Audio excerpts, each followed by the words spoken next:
From Rusticus I received the impression that my character required improvements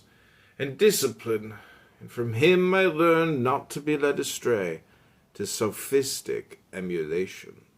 nor to writing on speculative matters, nor to delivering little hortatory orations, nor to showing myself off as a man who practices much discipline, or does benevolent acts in order to make a display,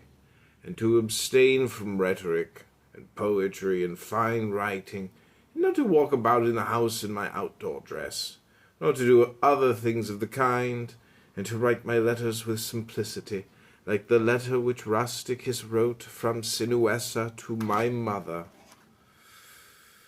and with respect to those who have offended me by words or done me wrong, to be easily disposed to be pacified and reconciled as soon as they have shown a readiness to be reconciled, and to read carefully,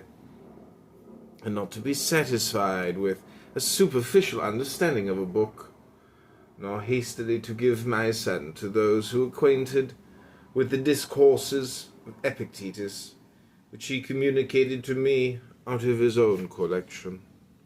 And from Apollonius I learned freedom of will, and undeviating steadiness of purpose, and to look to nothing else, not even for a moment, except to reason, and to be always the same in sharp pains on the occasion of the loss of a child, and in long illness, and to see clearly in a living example that the same man can be both resolute and yielding, and not peevish in giving his instruction, and to have had before my eyes a man who clearly considered his experience and his skill in expounding philosophical principles as the smallest of his merits, and from him I learned how to receive from friends what are esteemed favours, without being either humbled by them or letting them pass unnoticed. From Sextus, a benevolent disposition, and the example of a family governed in a fatherly manner, and the idea of living conformably to nature, and gravity without affectation, and to look carefully after the interests of friends, and to tolerate ignorant persons, and those who form opinions without consideration.